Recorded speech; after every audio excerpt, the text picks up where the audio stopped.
Silas Ncita was a homeless high school graduate from California. He aspired to play for Baylor University. Because he was unable to work on a scholarship, he took help from a fan and allowed them to pay for his room and board. When the NCAA found out about this, and Baylor University, they deemed him ineligible to play. NCAA rule states that a player cannot be given preferential treatment based on athletic reputation or skill. NCAA rule also states that athletes cannot work while their sports are in season. However, they can work over the summer if given permission by the NCAA or the college. Silas Ncita stated that I had no idea I was breaking the rules, but I respect the decision of the NCAA. All I wanted to do was go to school and play the game I loved. Imagine Silas and other high school athletes facing the same situation. They believe getting a full ride covers everything, but in actuality, there are more expenses to be paid. If you cannot work, what do you do for money to pay for basic necessities? These type of actions ignites conversations of, should college athletes get paid?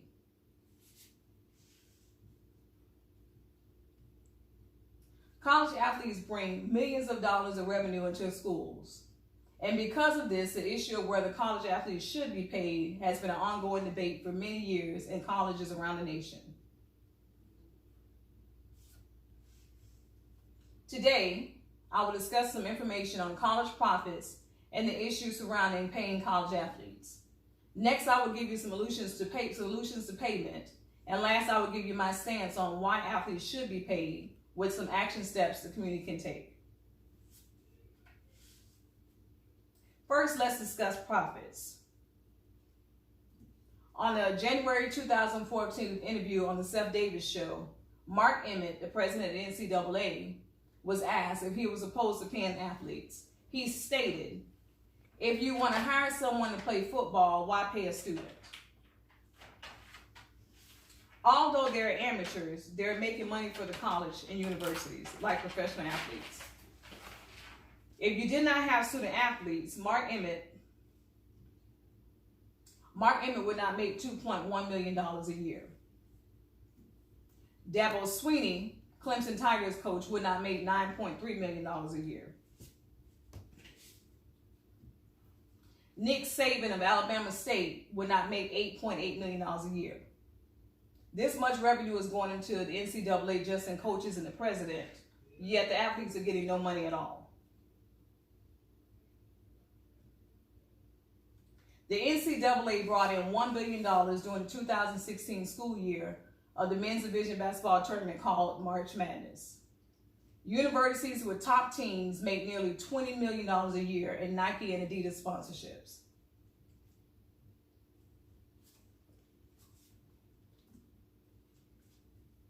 Problems with not paying student athletes.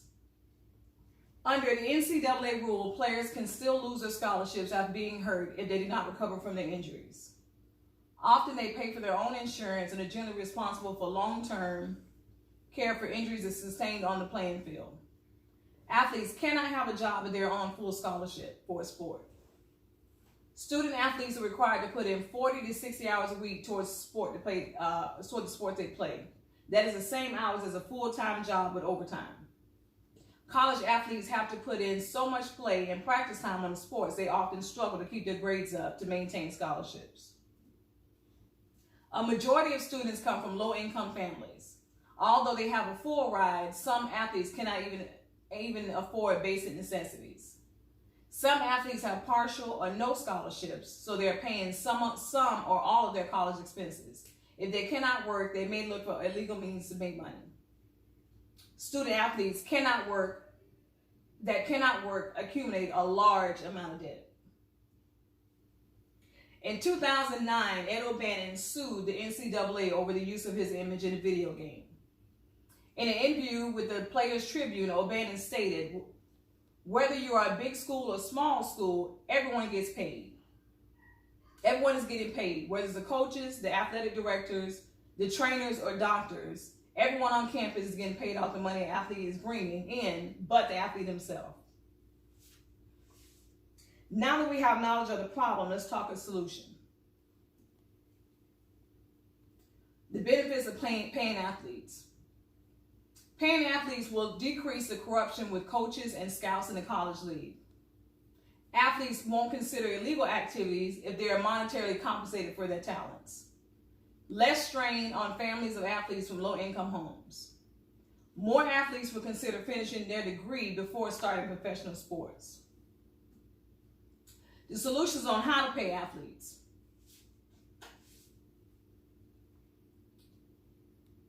Pay college athletes a $1,000 a month stipend from the revenue they make to schools, so they don't have to depend on their family support for basic necessities. Allow athletes to take endorsements from the use of their likeness on t-shirts, jerseys, memorabilia, and games. Set up organizations to help athletes set up social media presence to capitalize on their images. Pay them like you would a job. They should be paid for every game they play. United States Senator and former college athlete Cory Booker states, the systemic problems in sports are issues of economic justice and fairness. Just as we shouldn't accept collusion, wage theft, and massive gender gap in any other industry, gender pay gap in any other industry, we shouldn't accept them in sports. I believe athletes should be paid a salary. It is ethically and morally wrong not to. We need to understand NCAA is exploiting athletes to make billions every year. Athletes should be paid or compensated for playing sports.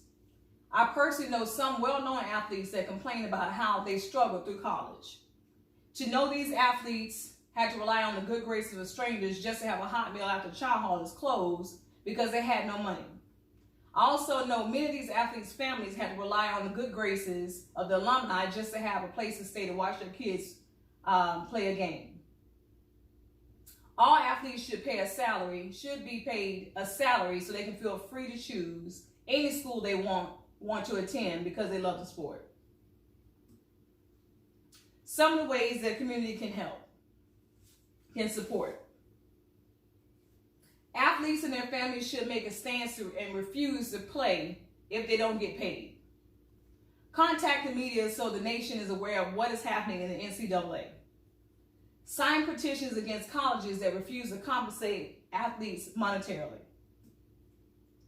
Today I discussed some information on college profits and issues surrounding paying athletes, college athletes.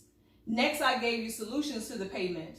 And last, I gave you a stance on why they should be paid with some action steps the community can take.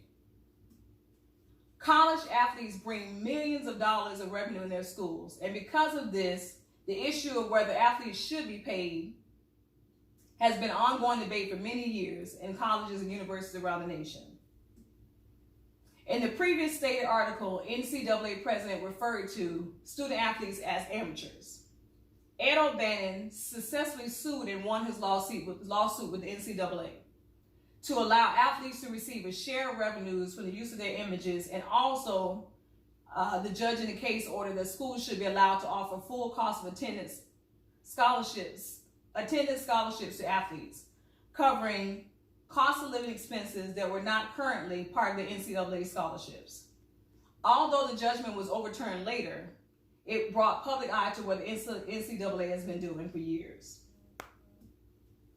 The NCAA states they're looking out for students' best interests.